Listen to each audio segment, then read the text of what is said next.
can't even look after your own. It's utterly ridiculous. It leads to rising crime, it leads to higher taxes and all these different things, because these services have to be funded that these people depend on. So, you know, it's kind of crazy, and it leads to more people out of work, obviously, because the job market, as I'm going to show you right now, cannot support the amount of people that we're actually bringing into the country. And this is something that the government doesn't really seem to care about, and the government is obviously stupid. Trudeau, Freeland, they have a different agenda. I think it's this globalist movement, because you see the same thing happening in the United States, in the UK, in Australia, New Zealand, all these Western countries, even in Europe. You see the same things happening, where they're just pumping migration.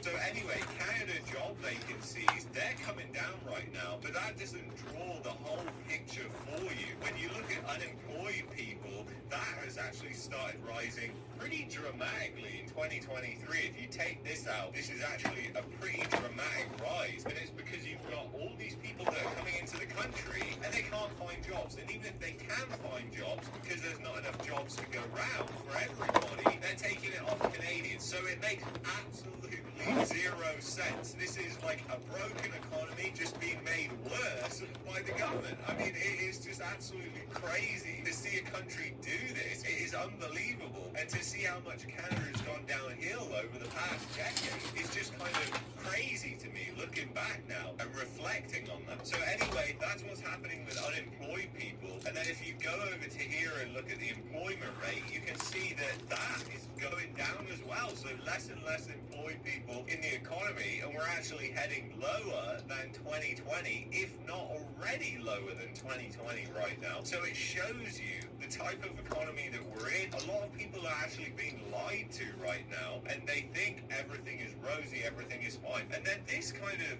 really tells a story more than you think, because the productivity that is declining in Canada, that really tells a big story. Because the thing is, guys, if there's a lack of incentive for you to work, productivity is going to fall. And there's definitely a lack of incentive, and this is just going to get worse and worse and worse, in my opinion, because you have to look at the new people who are entering the labor force. They're thinking, I'm never going to own a home, you know, I just want to get out of this country. And essentially, what does that lead to in terms of productivity? It doesn't lead to good things. And then you've got essentially these wage slaves who unfortunately are being brought into the country. You know, they're living in like slum conditions, essentially. They're living in terrible conditions, and they're actually, because of that, bringing the standard of living down for everybody, which makes no sense. It's like Canada is in a country that is in a state of decline, and I don't think there's any easy way that you can turn around a country like this that has been going through this for over a decade now. I don't see that governments are just going to suddenly come in and they're going to change the way things are going. And if you look back to this article here as well, it says these findings are unsurprising given the poor state of the Canadian economy and the growing pessimism among Canadians towards it. Inflation and interest rates both remain high, and job openings are struggling to keep up with the growing labour force. Exactly, and the growing labour force is due to the fact immigration. Canada is pumping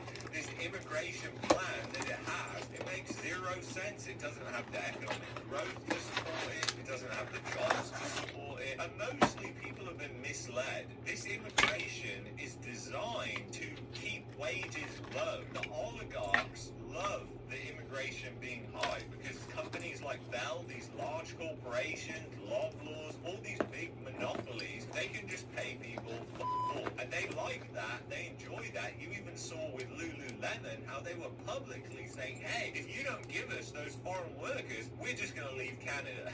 So they were blackmailing the government, essentially. And you don't think that happens with corporations like Loblaws, TELUS, Bell, Rogers, all these companies, all these monopolies. You don't think that they're doing exactly the same thing? And they have even more power because they're even bigger. The problem in Canada is all of the power is held between a concentrated small amount of people. It's very similar, actually, in its structure to the USSR, unbelievably. So it's kind of crazy when you draw that comparison, but it is so true. So as job vacancies tank, as you have unemployed people that goes up, as you have the population that's pumping higher, the employed rate going down in the economy, productivity tanking, those things, they don't lead to a good place, guys, do they? So anyway, we'll continue to monitor and see what happens here. I want to thank you so much for watching this video. If you're looking for a VPN, go to expressvpn.com/market mania. That's the VPN I use to get around Trudeau's censorship bullshit. If you've enjoyed it, you might like this video here. You might also like this video here. I will see you in the next one. Take care of yourselves, guys. Bye-bye. Yeah. Yeah. So, as you heard from this guy, Mania. Oh, from Mania. Yeah, that mic is good enough. I have no time to polish videos. I just say, you know what? Gear up. Get some gear. Get moving. Get a backpack or something. These are not big bags, but you can buy these Walmart, dollar store, wherever, and make sure that has enough room, because having a bag is going to be useless if you don't have enough storage.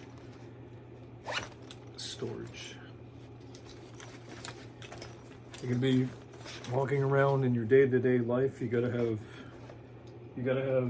anchor chargers. You gotta be prepared. You gotta have fresh socks. You gotta have toothbrush. You need to have just the basic necessities. If you're going to be camping out in the woods or out living outside for maybe a couple of days, you got to get a can opener or a Swiss Army knife, or at least have a phone that's fully charged. Wi-Fi should be free, but get the gear.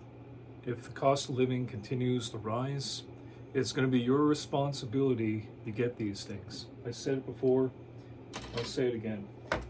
Anchor charger and crank radio. Let me see if I can find this. Yeah.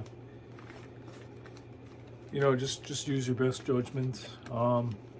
When you're out going to the gym, make sure that you don't hurt yourself, but you get a lot of cardio, because if you're going to be doing a lot of running, it's important. You got to run to get wherever deals you can, get the gear, get the food. But it's your money. You know what? It's your money. It's your life. I get that. But you need to have something that's going to help you during the hard times. And when in doubt, hold your gold. I'm getting too old for this. I'm stressed.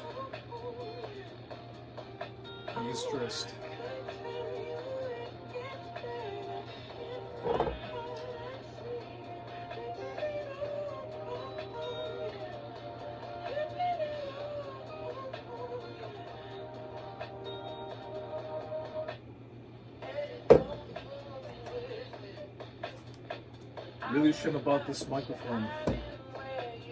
Next time I'm using wireless. Anyway, kids, yeah, Market Mania, Canadian news, get the facts, be prepared.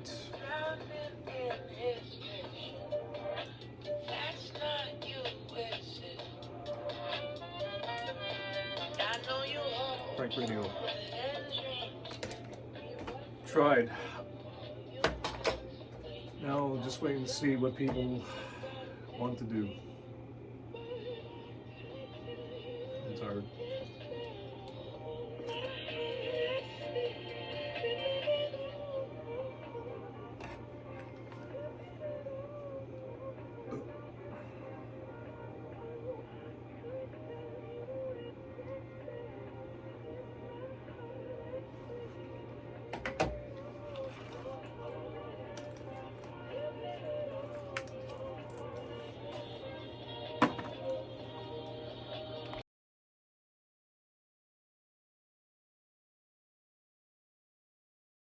was allowed to give breath to the image of the beast, so that the image of the beast might even speak and might cause those who would not worship the image of the beast to be slain.